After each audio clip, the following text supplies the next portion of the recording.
Olá, no Salto para o Futuro de hoje, o quarto programa da série Linguagens Artísticas da Cultura Popular, vamos falar sobre os mestres populares e os trabalhos sociais dentro da escola e em comunidades. São nossos convidados o coordenador do grupo Consciência Negra e Lá Dudu, em Angra dos Reis, no Rio de Janeiro, Délcio José Bernardo, o presidente da União dos Artistas do Povo, Companhia Carroça de Mamulengos, Carlos Alberto Gomides, e o coordenador da Federação de Bandas de Congos do Espírito Santo, Júlio César Ferreira.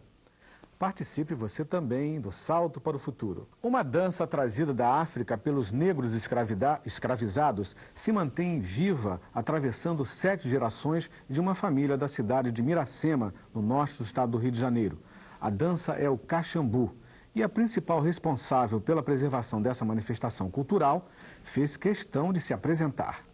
Só Ratinha, Aparecida Ratinha, é o meu nome que eu acho muito melhor, mais fácil. É assim que se apresenta Dona Aparecida Rodrigues da Silva, a responsável pelo único grupo de Caxambu existente em Miracema. E no meio do terreiro, ela contou como a história de sua família se confunde com a história dessa dança de origem africana. Meus bisavós foram jongueiros. Eles morreram e deixaram para meus avós. Os meus avós ficaram. Aí meus avós morreram. Dos meus avós, ninguém quis pegar Caxambu. O Caxambu era do Sr. Chico Violeiro. E aí eu paguei essa profissão com ele e gostei do Caxambu, aí fiquei eu. Já são quase 40 anos entoando os pontos de jongo e levando adiante as tradições que vieram da África.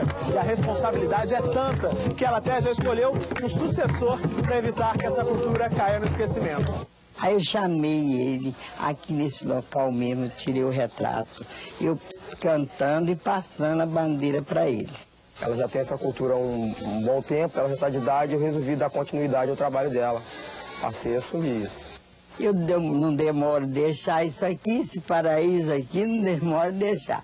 Então, eu quando deixar, já deixo a minha raça, a minha tradição. E para que essa tradição siga em frente e conquiste mais admiradores, Rogério fundou uma associação e passou a ser voluntário em algumas escolas da cidade. Os adultos que dançam Caxambu ainda já estão envelhecendo e está acabando o Caxambu em Miracema. Então, por isso eu criei essa associação para trabalhar com crianças, que eles vão sempre estar aprendendo e passando para outras crianças. E com isso o movimento vai só crescendo. Com licença do meu povo que agora aqui chegou, como eu vou cantar pro derradeiro, vou cantar sim, Senhor, meu povo, aí. No Caxambu, homens e mulheres dançam os pontos de jongo. E o jongo, de acordo com Dona Ratinha, tem uma semelhança com o repente nordestino. Cada ponto cantado precisa ser respondido. Se não... Se aquele jongo não for respondido, o ponto fica amarrado na boca do tambor. Outra tradição mantida pelo grupo de Caxambu é o figurino. A roupa do Caxambu sempre foi armada assim, ou mais armada, ou menos, mas sempre foi armada. Quando o grupo se reúne e começa a dançar o Caxambu, logo desperta a atenção dos vizinhos. É uma coisa que a gente faz, alegra o pobre, alegra o rico, alegra o branco, alegra o preto. Não tem qualidade de cor, é só gostar. Aí chega a gente, vai chegando, nós estamos batendo no Caxambu quando vê que está chegando gente. Para que é? Para ver, é por isso, né? Coisa muito boa. Com a mesma firmeza demonstrada na hora de dançar o Caxambu, Dona Ratinha acredita que a tradição que sua família tanto luta para preservar está longe do fim. Sei que o pessoal, que o meu neto vai tomar conta, se o meu neto também faltar outra criança, neto, outro bisneto que eu já tenho, tataraneto. E vai continuar a tradição. E olha só quem já sabe explicar a origem da dança. Caxambu é a dança que vem da África, pelos negros.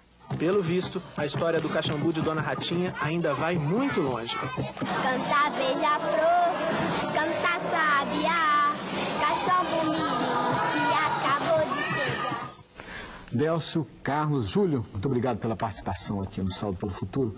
Délcio, você conhece bem o trabalho de Dona Ratinha e como é que você avalia esse trabalho para a valorização e a integração cultural?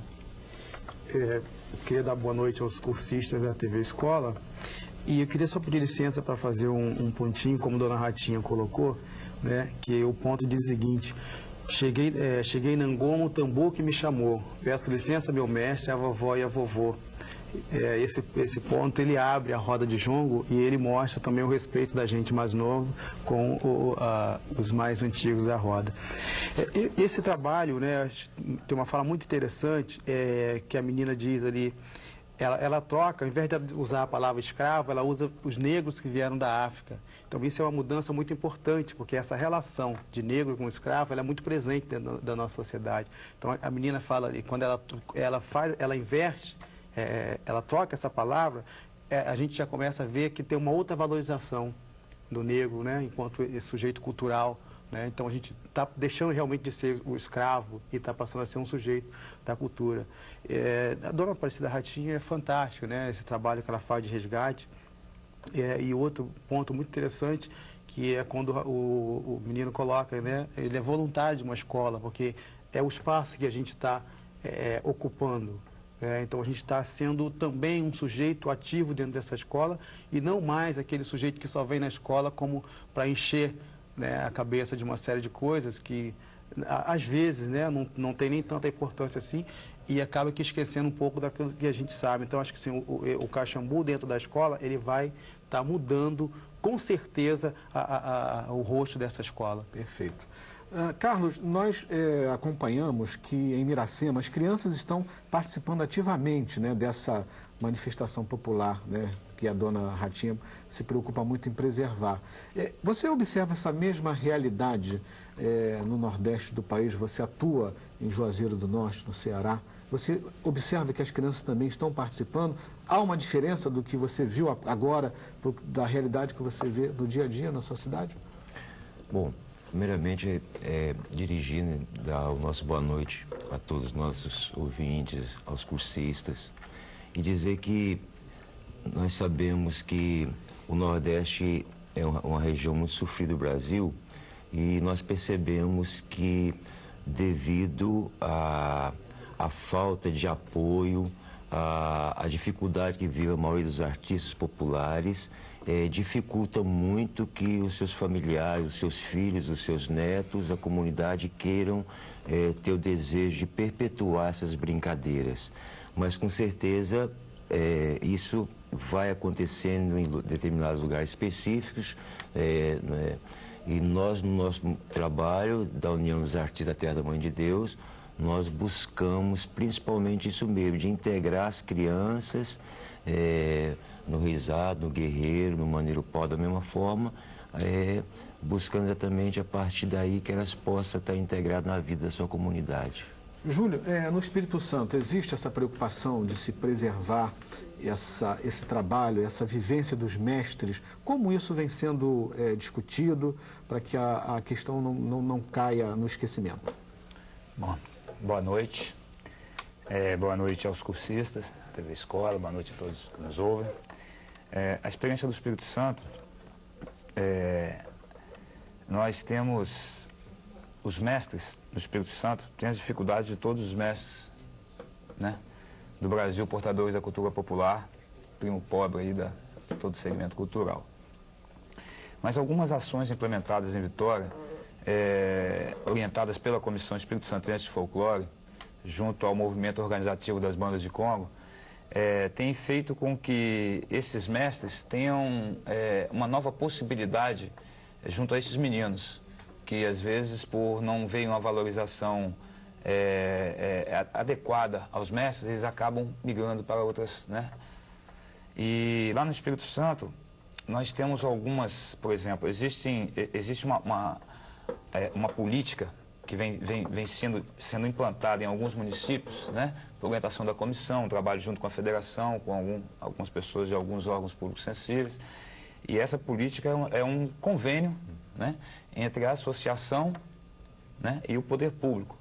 E como contrapartida desse convênio, nós temos a criação da Banda Mirim. Então o mestre passa a ter um instrumento que o facilita nessa transmissão desse conhecimento. Né? E agora eu quero ressaltar bem a força, a vitalidade com que esses mestres perpetuam essas brincadeiras. Que bom. Acho que esse que é o... Que é o lado bom da questão Isso. também, né? Vamos à participação, a primeira participação no programa da Leda, do Rio de Janeiro. Olá, Leda. Oi, boa noite. Bem, meu nome é Leda Toledo, sou animadora cultural do CIEP 302, aqui de Angra dos Reis, Rio de Janeiro. Bem, primeiro, gostaríamos de dizer que estamos muito orgulhosos da presença de um angrense na mesa e parabenizar a TV Escola por esta série. Nossa pergunta é para o nosso conterrâneo, Délcio. Bem, no boletim você fala da importância da escola abrir as portas para as discussões sobre as relações raciais, o que apoiamos totalmente. Na sua opinião, na sua visão, como está acontecendo esse movimento nas escolas públicas e privadas de Angra dos Reis? Como o trabalho para o conhecimento e valorização do jongo está sendo feito nas mesmas? E como é a aceitação deste trabalho pelos professores, alunos e familiares?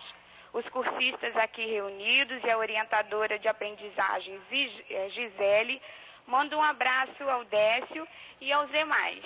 Muito obrigada. Muito obrigado pela sua participação, Leda. Volte outras vezes aqui ao Saldo para o Futuro. Délcio.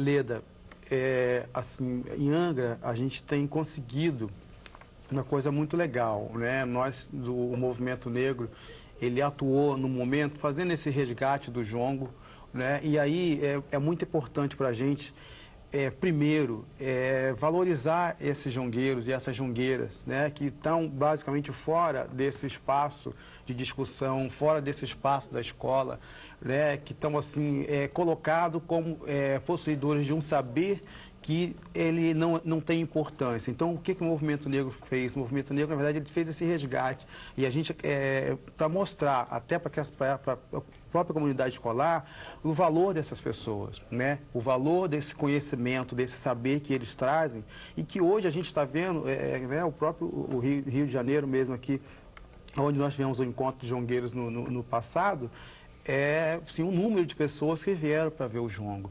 Né? Hoje nós somos chamados em vários espaços escolares para estar falando não só sobre a questão do jongo, mas sim da valorização do jongueiro e da jongueira.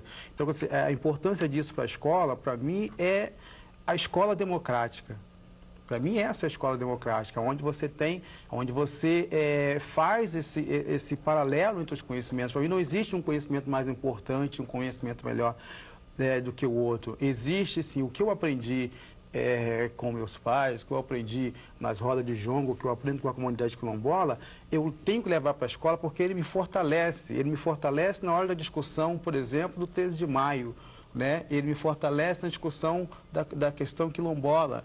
Ele me fortalece porque é ele que cria a minha identidade, é ele que trabalha a minha identidade dentro do espaço escolar. Quer dizer, estando esse segmento, né, o Caxambu, né, o próprio Mineiro Pau, as manifestações populares, elas estão dentro do espaço escolar, e eu tenho certeza que o número de evasão escolar ele vai ser muito menor, porque a escola vai, na verdade, se tornar um espaço agradável para todo mundo.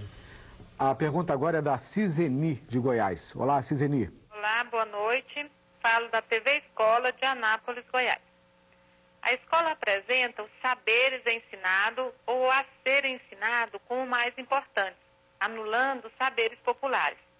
Gostaria de saber se o distanciamento da escola com a cultura do aluno contribui para a evasão. Boa noite e obrigada. Obrigado a você, Ciseni. César, é um pouco na linha do raciocínio que estava sendo desenvolvido até agora pelo Délcio, né, de que essa manifestação popular entrando na escola, o Délcio acredita, eu queria ouvir a sua opinião, ela reduz a evasão escolar. Você acredita nisso? Acredito que na arte como um alimento espiritual, um alimento de percepção que faz parte de uma totalidade maior, dá um sentido maior à vida e na medida que isso seja preenchido, é bem provável que ela vai se sentir nesse espaço, junto com os demais alunos, sentindo fazendo parte de um todo, de uma totalidade, unidade, e com certeza a escola se tornando um espaço agradável, um espaço onde ela possa compartilhar de uma sabedoria, de um conhecimento, de um lazer, é bem provável que vai possibilitar que ela esteja mais interessada em estar nesse educandário. Mônica? A Caterine, da TV Escola de Anápolis, em Goiás, diz que sabemos que as crianças já trazem de casa todo tipo de cultura. Na escola, essa cultura é deixada de lado para aprender aquela que está nos livros. Ela quer saber como inverter, como mudar essa realidade. Perfeito. Júlio, por favor. Na verdade, o que a gente precisa é da união desses dois conhecimentos, né? Porque quando a criança vem para a escola e que ela na escola aprende nada parecido com todo aquele conhecimento que ela traz de casa, do convívio social, onde ela, né, fixa a sua identidade, onde aquele todo conhecimento, ela se sente um pouco estranha, né? E então eu entendo que o caso da evasão, quando essa criança se sente estranha dentro da escola, pelo não casamento desses dois saberes e um que está vindo de lá com ela, eu acho isso muito danoso. Eu acho que para minorar essa distância, né, eu acho que o trabalho é a capacitação dos professores, né? Nós temos agora um aceno bom do governo federal, no Seminário Nacional de Políticas Públicas. Ele coloca o saber tradicional, né, como necessário à escola, à vida escolar. Então, acho que é um momento importante para se unir esses dois conhecimentos, que são imprescindíveis para a formação dessa criança, desse aluno, né? A pergunta agora é da Naira, do Tocantins. Boa noite, Marcos e convidados. Sou Naira Miranda, falo do teleposto da Escola Paroquial São Pedro, de Ananás, Tocantins. Sabemos da importância de resgatar brincadeiras, parlendas, danças e outros tipos de cultura popular. Pedimos sugestões de como trabalhar a cultura, levando em consideração o currículo e outras formas de entretenimentos oferecidos hoje através da tecnologia. Muito obrigada e boa noite. Muito obrigado pela sua participação, Naira. Carlos, você trabalha com um grupo, né? Um grupo de mamulengos. Você teria outras sugestões para dar para a Naira em relação a como trabalhar essas manifestações populares na escola? A Naira, em cada região, com certeza, com suas peculiaridades, tem seus folguedos, né? E ela colocou de alguns existentes lá, das parlendas, e outras regiões são mais ricas. O que me parece é que a celebração da cultura em uma comunidade, ela não pode estar restrita apenas a dentro da escola. Então, a escola, ela pode ser o motivador, ela pode desencadear isso, ela pode passar essa consciência ao aluno desde a mais tenra infância, mas a celebração maior, ela se dá na comunidade, nos espaços abertos. Ela se dá nas praças, se dá nas feiras, se dá nos locais de comunhão. Então, a escola é um momento onde a criança se encontra, mas efetivamente esse compartilhar, essa comunhão, ela transcende. Ela tem que ser feita com o professor, com os alunos, com os pais, com os avós, mas com a comunidade como um todo. Então, de repente, inserir mais o que se faz na escola, de fazer nas ruas, nas praças, nas feiras, que é o local mais apropriado das pessoas verdadeiramente se encontrarem. Perfeito. Delcio, a sua opinião sobre isso? Olha, eu acho que esse espaço escolar é um espaço, para mim, muito interessante, né? Eu gosto desse espaço porque, até pelas contradições que ele tem, né? Então, fazer cultura popular é trabalhar essa coisa né, das contradições. E por quê? Eu acho que por isso que a gente aprende o que é respeitar, né? É o diferente. Então, o diferente não é um defeito, o diferente é um diferente. Então, você respeitando o diferente, você avança, né? Então, assim, eu acho que como levar isso para dentro da escola, até não sei se tem uma forma, mas, por exemplo, acho que você pode estar aí, como o Carlos falou mesmo, fazendo um levantamento das manifestações que existem, né? E saber que aluno... diversidade que existe no Brasil, em cada localidade. Que alunos e que alunas que você tem dentro do espaço escolar, o que eles fazem, né? O que faz o pai desses alunos. Eu acho que, assim, uma escola, ela está inserida numa comunidade, né? Às vezes a gente faz o contrário, parece que é a comunidade que está, né, inserida na escola. Não é, a escola está dentro da comunidade. Então, a escola ela tem que ter esse conhecimento da comunidade.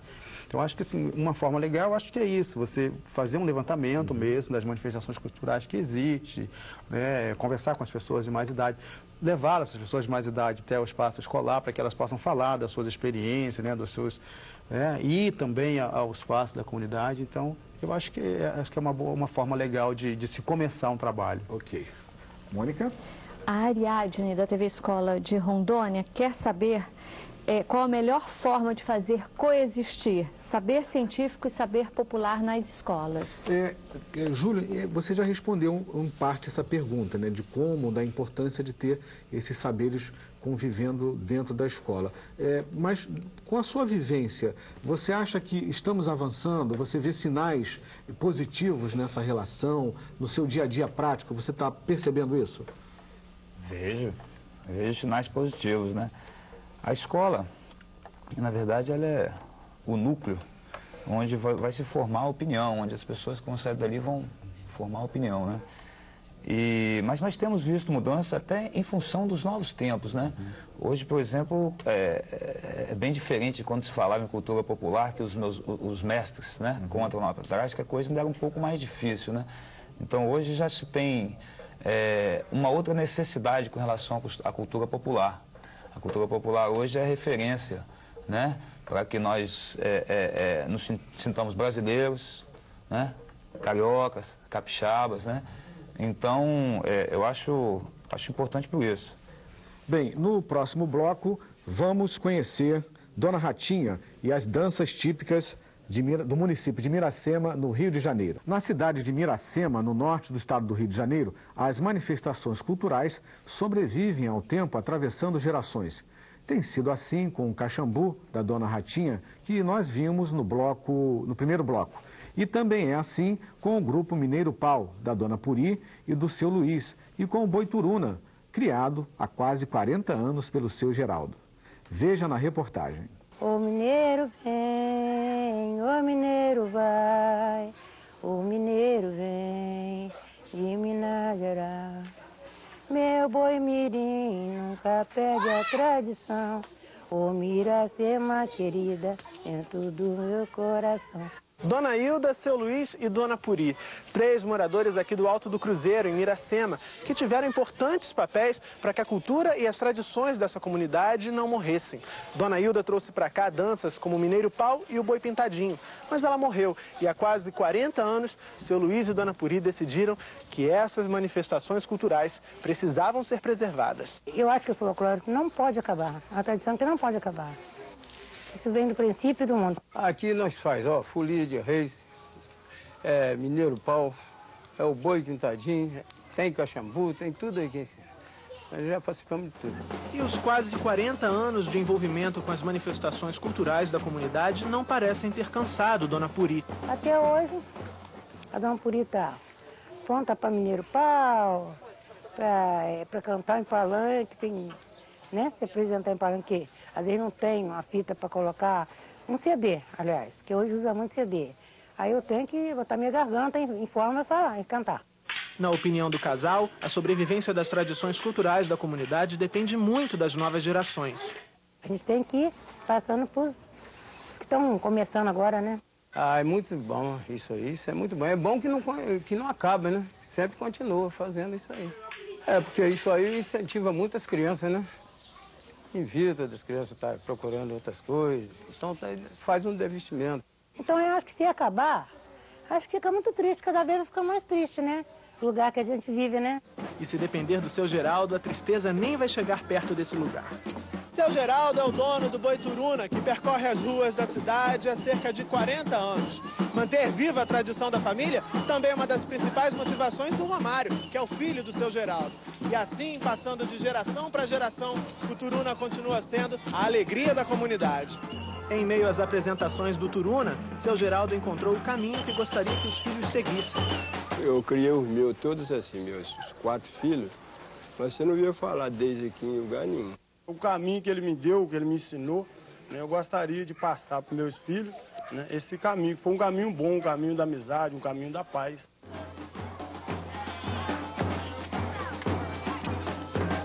A presença infantil nos desfiles do boi traz recordações para Romário. Eu, para ser sincero, eu me lembro meu tempo de criança. Eu vivia batendo lata nessas ruas aqui. Eu volto àquela época. Na hora do desfile do boi, a rua tranquila começa a ficar movimentada. Todo mundo quer ver o Turuna passar.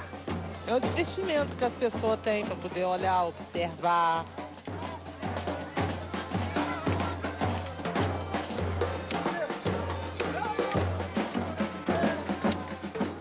Júlio, há uma proposta que vem sendo desenvolvida também no Espírito Santo, que procura preservar essas manifestações no estado do Espírito Santo. Tem um vídeo também que vem sendo trabalhado, você estava nos informando, que é o vídeo Calvário dos Mestres. Conta um pouquinho desse trabalho para fazer a relação com o que acabamos de ver. A dificuldade, né? Os mestres continuarem a brincadeira, né? E nós observamos isso em Vitória, eu particularmente com as bandas de Congo, no Espírito Santo, porque além do trabalho da minha associação, da associação da qual eu faço parte, a gente tem um trabalho estadual da federação, então a gente acaba visitando os mestres, muitos mestres. E muitos que a gente tem visitado, eles sofrem todos esses problemas, né, que os mestres passam, mas a gente tem uma força muito grande, né? E nós, observando isso, nós temos trabalhado um vídeo onde a gente aponta algumas dificuldades para se manter esse grupo junto. É como um cimento que esse mestre, né, mantém essa comunidade junta. Além disso, resolve problemas pessoais, né? O mestre ele resolve problemas pessoais dos portadores. E nós temos trabalhado esse vídeo, é um vídeo que deve ter 30 minutos, ainda não temos previsão de ter tomado imagens e depoimentos ainda, mas são depoimentos muito marcantes e muito fortes, onde a responsabilidade dos mestres fica clara, a responsabilidade da continuidade fica muito clara, quando eles falam é muito difícil, mas nós vamos continuar. Carlos, tem uma preocupação também em se preservar essas manifestações. Como é que você encara essa realidade? Como você está acompanhando isso em termos dessa preservação, dessa memória, né, desse acervo dos mestres, principalmente na região onde você atua, no Nordeste? Em Juazeiro do Norte, do Padre Cícero, lá moramos, na União dos Artistas da Terra da Mãe de Deus, lá no bairro João Cabral. Ao juntarmos os reisados, os guerreiros, o Maneiro Pau, as crianças para poderem estar ensaiando e apreendendo e perpetuando esse conhecimento, então a sede, nós conversamos desde o início que nós tínhamos uma busca muito maior do que isso. Nós estamos claro para nós que essa cultura, que essa arte, que essa brincadeira, que esse folgar tem que ser fruto da fartura, tem que ser fruto de um reino de liberdade. Então nós sempre conversamos no nosso movimento, nossa sede, que nós temos que estar olhando a comunidade como um todo, que não tem como o reizado ou o guerreiro ficar bonito numa comunidade onde se tem tantas carências. E exatamente como a nossa busca, a nossa caminhada, ela é muito ampla, as conquistas são muito, o devir é constante. Então, nós chegamos à conclusão que nós temos que nos juntar, nós todos, e vermos o que nós mesmos podemos fazer por nós mesmos. Então, o maior projeto da nossa entidade, mais do que escrever um projeto para qualquer órgão estatal, é nós nos tornarmos solidários, nós nos tornarmos companheiros, nos tornarmos mais irmãos, porque acreditamos que vai ser fruto dessa irmandade, dessa solidariedade, dessa identificação na busca da alegria, da fartura, da beleza, que podemos construir essa cultura, construir esse lazer, esse país, esse continente, esse mundo. Então, acreditamos nisso, que a cultura em termos de alimento espiritual, em busca do imprescindível necessário, o pão, o teto, o agasalho, né? A celebração disso. A todos nós pertencemos pertence à terra e a ninguém individualmente. Délcio, a propósito dessa situação que envolve preservação, você tem uma história que nos conta no boletim, né, que traduz muito isso, né? A partir de que momento você despertou para essa preocupação? Assim, o jongo, ele sempre foi muito presente na minha vida, né? Meus pais faziam jongo, no terreiro da casa da minha tia tinha jongo, no terreiro da casa do meu irmão tinha jongo. E é interessante que a gente tem dois momentos de ver o jongo, né? Principalmente porque quando, naquele período, ainda criança, o jongo ele soava mal pra gente, né? Porque a desvalorização dele fazia com que ele soasse mal para mim, porque ele não parecia ser bom para quem estava vendo. E num segundo momento é quando a gente começa a ter um pouco mais de visão do que é a presença negra no Brasil, do que é a cultura negra no Brasil e o quanto o jongo é importante como espaço de valorização dessa cultura e desse indivíduo, né, desse homem, dessa mulher negra, dessa criança negra. Então, ele entra, né, eu começo a perceber essa entrada do jongo a partir do meu envolvimento com o movimento negro. Né, que aí você começa a falar de outras categorias, né, que não aquelas que acabam agora você, né, principalmente no espaço da escola, quando você vai para a escola, agora sim você vai ser alguém, né, agora você vai aprender, agora você vai não sei o quê, a escola vai te preparar para a vida, não sei o que ela fala. Aí a gente, meu Deus do céu, e até aqui eu era o quê? Né? Se eu só vou ser alguém daqui para frente e até aqui.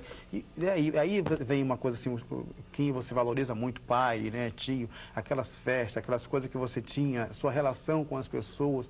Poxa, será que isso não valia nada? Será que isso vai agora que você começa? E aí você entra nesse espaço da escola, aí o que você começa a aprender, né? Matemática, português, a história dos Estados Unidos, a história não sei de onde, a história da Europa. E aí você fica perdido, né? Você acaba ficando perdido. Então, assim, o jongo, ele é um elemento, a cultura, de modo geral, né, ela é um elemento importantíssimo, porque ela tem a capacidade de fazer essa ponte.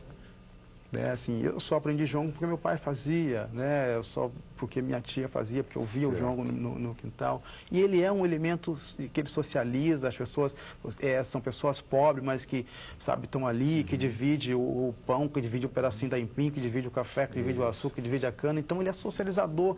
Gente, isso não ser nada é brincadeira, assim. Isso pra mim é tudo, não é? Perfeito. Mônica?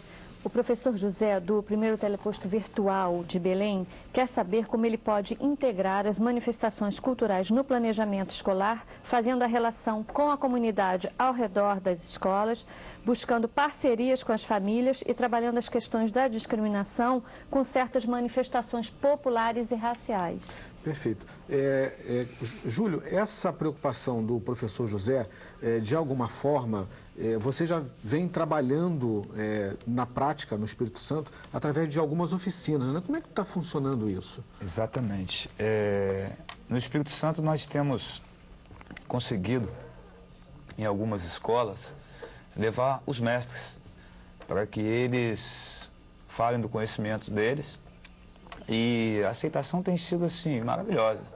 As crianças, a princípio, né, elas se assustam um pouco, porque o mestre que vem ali não é aquele super-herói, né, não é aquela tão... Mas quando ela vai entendendo o conhecimento que ele tem, a importância do conhecimento dele e a identidade com que ele conhece, dela já ter visto ali, dela já participar daquilo ali, aí a coisa muda muito. A última visita que a gente teve, nós levamos um mestre, tivemos o prazer de ir com um mestre, Olival Viana, um mestre de Congo, e que não sabe ler, e que foi uma experiência fantástica na escola. As crianças aplaudiram de pé o que ele falou, o que ele cantou, e pediram que ele voltasse lá, né? E houve uma interação absoluta, porque não veio aquela coisa longe, né? Como Deus colocou agora. Aprendi lá a história da onde. Lá ali, ele viu a pessoa da comunidade. E o outro reflexo disso é o tratamento fora da escola que isso gerou, né? Essa pessoa fora da escola, ela teve uma elevação da autoestima absoluta e essas crianças passaram a vê-lo como uma pessoa importante agora, porque ele foi à escola, a escola é o lugar de formação, então acho essa experiência. Ótimo. A pergunta agora é da Viviane, do Amapá. Olá, Viviane. Boa noite. Estamos falando do teleposto Augusto Antunes. A pergunta é a seguinte: sabemos que a diversidade e subjetividade que permeiam as diferentes linguagens da cultura popular é infinita. Entretanto, o olhar de uma grande parcela da sociedade ainda é de menosprezo frente a esses saberes. Que sugestões podem ser dadas para desmistificar essa concepção equivocada? Boa noite e obrigada. Muito obrigado pela sua participação, Viviane. Carlos. Essa valorização do que é feito, chamar de popular, do que é feito o erudito, isso já vem de há muitos séculos, né? E talvez agora tenha se acentuado mais. É uma questão da consciência, da percepção, da beleza nas suas várias formas de manifestação, né? Geralmente se tem como belo aquilo que é feito por algum segmento acadêmico, erudito, como se a cultura do povo, o fazer, também não tivesse um objetivo, não tivesse inserido dentro da sua realidade, não tivesse um propósito, né? Então, é uma questão de consciência do belo, né? Uma consciência de que o artista, ele é artista enquanto dentro de uma realidade, de uma comunidade, de um propósito na qual ele se relaciona diariamente na sua vida. E creio que isso só pode ser transcender na medida em que se pratique, se exercite. Nós temos percebido que na medida que as crianças começam a brincar, é como tem aquele ditado, né? Quem meu filho beija, minha boca adoça. Então, na medida que a gente está vendo as crianças brincando um reizado, brincando um guerreiro, brincando um maneiro pau, a gente percebe que os pais se sentem valorizados através de seus filhos. Mônica? A professora Fátima, do teleposto Sesc Casa Amarela, em Recife, ela quer saber como ela pode dar continuidade à cultura popular quando a criança se torna um adulto. Como é possível estender isso? Perfeito. Eu queria até aproveitar a própria experiência de vida do Carlos, né? Que tem isso em família, né, Carlos? Você tem filhos de várias idades e os adultos também estão acompanhando até hoje. Como é que você conseguiu perpetuar isso, manter isso? É bom dizer isso. Eu tenho uma família, a minha companheira Shirley, a Maria, o Antônio, o Francisco, o João, o Pedro, o Matheus, Luzia, Isabel e muitos outros amigos nesse Brasil todo, que se tornou realmente uma grande família. E convivendo com a nossa cultura, pelo Nordeste, pelo Centro-Oeste, pelo Brasil como um todo, eu sempre tive esse propósito, essa paixão de passar para os meus filhos essa vivência com as nossas raízes, com as nossas tradições, e que eles fossem apreendendo esse festejar e assim, muito feliz de sentir que dos maiores aos menores amam fazer isso, né? Então isso a gente tem... a gente sente o quanto que os filhos podem dar continuidade nisso na medida que sintam que esses trabalhos são valorizados, que são reconhecidos, né? que são respeitados, né? Então, o que nós podemos acreditar é isso mesmo, que é a importância do fazer. Mas sempre, voltando aqui que eu falei, assim, vejo a cultura, sempre se falar nela dentro de uma escola, numa associação, numa praça, perceber que ela está inserida num contexto de vida. Até porque a cultura, podemos balizar essa cultura com o que nós temos dentro de nossa alma, né? Então, a comunidade, a nação vai ter o adulto deixa de brincar na medida de repente que ele começa às vezes a ter vergonha daqueles valores que ele tinha quando era na infância. Agora, quem quiser conhecer mais o seu trabalho, tem algum endereço, uma página na internet? Vamos deixar aí Tem essa dica para o nosso cursista? Na Companhia Carroça Mulengo, nós temos o site www.carroçademamulengos.com.br. E dentro dessa página tem a parte social, que tem então um relato mais aprofundado da atividade que nós desenvolvemos na União dos Artistas da Terra da Mãe de Deus, em Juazeiro do Norte. Perfeito. Vamos conferir agora a pergunta do Johnny, do Rio de Janeiro. Boa noite, eu sou cursista do teleposto do Colégio Clodomiro Vasconcelos, em Itaguaí, Rio de Janeiro. A pergunta é: como evitar a discriminação de criança e religião dentro da cultura negra? Muito obrigado e boa noite. Obrigado a você, Johnny. Volte sempre aqui ao Salto para o Futuro. Délcio. Ele pergunta como evitar. Isso. Olha, eu acho que a maneira mais correta de evitar é você valorizar, né? Eu acho que você tem valorizado. Às vezes eu tenho uma preocupação também, que a gente fala assim, da cultura popular e da desvalorização das culturas, das manifestações culturais. Às vezes eu tenho a impressão que a gente está falando de uma coisa muito longe, muito distante da gente, e na verdade não é, né? A cultura popular, ela é o que está mais próximo de você. Então as pessoas hoje, um exemplo, eu nada contra, mas as pessoas fazem, pelo menos na cidade que eu moro, várias festas do Halloween, né, não sei o quê, que é uma cultura que ela basicamente não pertence muito a gente, né? Assim, é evidente, temos uma sociedade livre, mas assim, a gente faz uma coisa tão distante, né? E aí não consegue trabalhar com uma coisa tão próxima. Agora, uma maneira que eu acho correta, assim, o espaço de sala de aula, né, o espaço da escola, o espaço da comunidade, gente, hoje a gente tem uma série de cartazes de pessoas negras, nós temos uma série de livros que falam sobre a questão racial, sobre religiosidade, que falam sobre o preconceito. Eu acho assim, o momento é a gente conseguir quebrar esse gelo de não querer falar em preconceito e achar que o Brasil é uma sociedade democraticamente racial falando, né? E a gente sabe que não é. Então, acho que a gente assumir, bom, nós temos realmente preconceito no nosso país e precisamos discuti-lo, né? Em todos os espaços. Certo. Então, assim, para mim, então, não é uma coisa distante. Eu acho que você trazendo, por exemplo, você vai com uma roda de jogo para dentro da escola, como a menina, no início eu falei, né? A menina fala, o jongo veio com os negros africanos, né?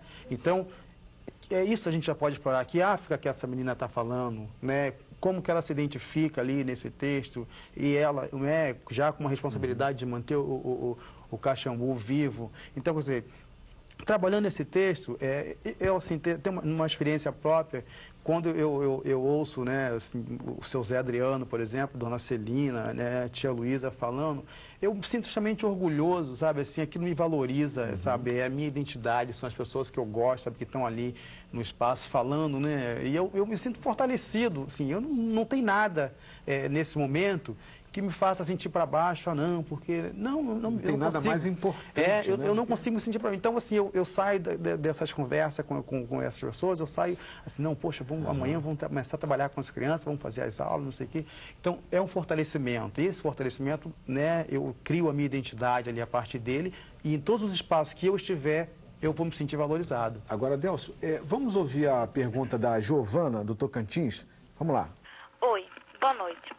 Eu gostaria de saber como a cultura pode ser aplicada na sala de aula e nas escolas que não têm essa cultura, como aplicar, de que modo geral, para que os alunos se destaquem. Ok, Giovana, muito obrigado. Délcio, como levar esse tema para a sala de aula? Porque muitas escolas, como você caracteriza no próprio texto, ainda mantêm os muros, os portões fechados, né, para a entrada dessa cultura popular. Olha, Giovana, é você levar. E toda escola tem cultura, né? Todo espaço tem cultura dessa. A gente, às vezes, aqui não percebe. Mas a maneira é essa, é uma transformação, primeiro nossa, né, enquanto indivíduo, fortalecimento da gente enquanto indivíduo, e está levando mesmo essas manifestações para dentro da escola, né, para o espaço escolar. E aí o Carlos coloca muito legal, que é essa coisa das praças, né, a gente faz a cultura na praça. Né, às vezes, não, vamos fazer porque eu não tenho projeto, não tenho dinheiro. Não, porque assim, a cultura ela se mantém. Tanto que hoje, sim, por todo o processo de dificuldade que a gente passa, que as pessoas passam, mas olha só, a gente está aqui, né? no programa Salto para o Futuro, falando sobre cultura popular, eu falando lá do seu Zé Adriano, que as pessoas, pô, mas quem é o Zé Adriano? Mas, né? Então, assim, como que isso cresceu? Como isso está valorizado, né? A gente conversando aqui meio que em off, então, o Carlos, essa oportunidade de estar conhecendo o Carlos, então, é isso. Então, liga pra gente, convida a gente, que a gente vai na tua escola. E chama a GK. Vamos conversar, é isso. Que bom. Essa... Vamos a um rápido intervalo. Na volta, os convidados apresentam suas considerações finais sobre o tema de hoje. Os nossos convidados vão destacar agora os principais pontos do debate. Júlio, quais são os seus destaques? Eu queria logo, de antemão, agradecer a oportunidade desse espaço, da gente estar podendo discutir nesse espaço a escola, que é quem vai formar a opinião, né, sobre cultura popular, eu acho importante, né? Eu vi que muita coisa migrou, muitas das dúvidas das pessoas, elas são de como aplicar, né? E eu assim, quero repetir a experiência lá em Vitória, não que seja o caminho. No Espírito Santo, a gente optou por esse caminho, até pela facilidade, que é da capacitação dos professores, inicialmente, né? Para que eles reconheçam a realidade local, para que eles, né? E a produção de material suporte, né? Para que eles possam utilizar. A gente tem feito isso lá, tem tido um resultado muito bom e as pessoas têm feito, os professores capacitados, têm feito pesquisas com seus alunos, têm descoberto coisas maravilhosas. Uma forma é essa, de conhecer com os alunos que realidade que ele traz de casa, né?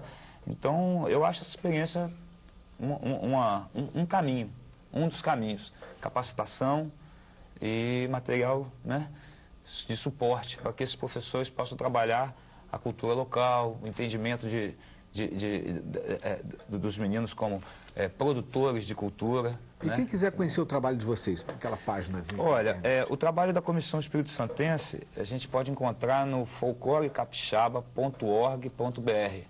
Né? É um sitezinho que a gente tem lá que dá algumas informações sobre isso. Perfeito. Obrigado, Júlio.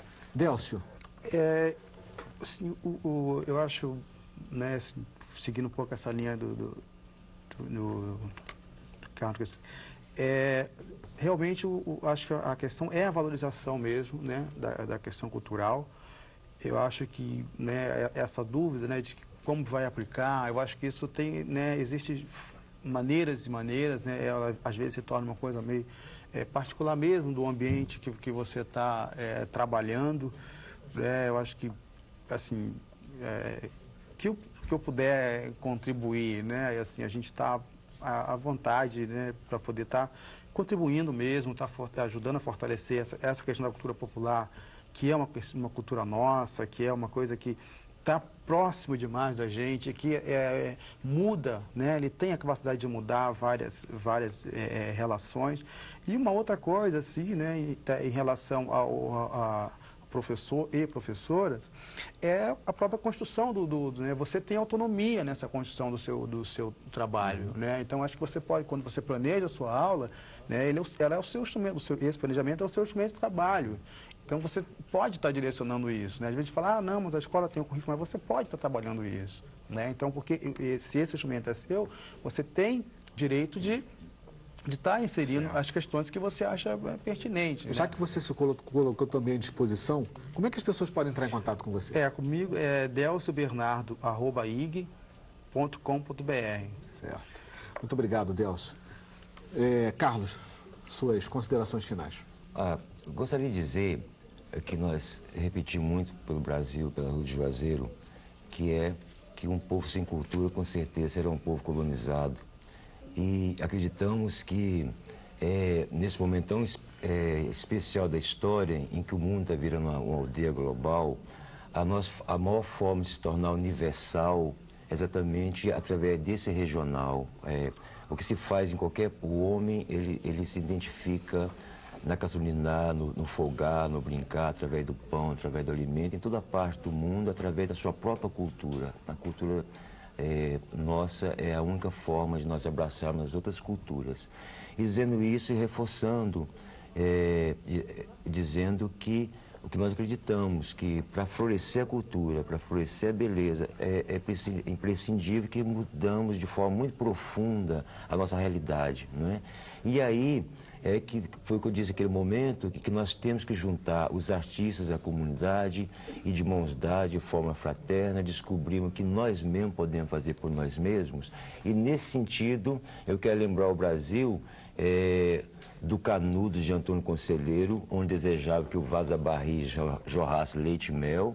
Quero lembrar do Caldeirão do Beato Lourenço, na Serra do Araripe, onde as pessoas comungavam a fartura, né? E acreditando então que eles com certeza chegaram à conclusão que o novo, o Éden, o paraíso, poderia surgir deles mesmos na medida que eles fossem fraternos uns com os outros. Perfeito. Bem, o Salto para o Futuro de hoje chegou ao final. Eu quero agradecer as presenças do Delcio José Bernardo, coordenador do grupo Consciência Negra e lá Dudu, em Angra dos Reis, no Rio de Janeiro, do Carlos Alberto Gomides, presidente da União dos Artistas do Povo, Companhia Carroça de Mamulengos, e do Júlio César Ferreira, coordenador da Federação de Bandas de Congos do Espírito Santo. No próximo programa, o Salto apresenta a Escola de Portas Abertas para a Cultura Popular Urbana. Até lá.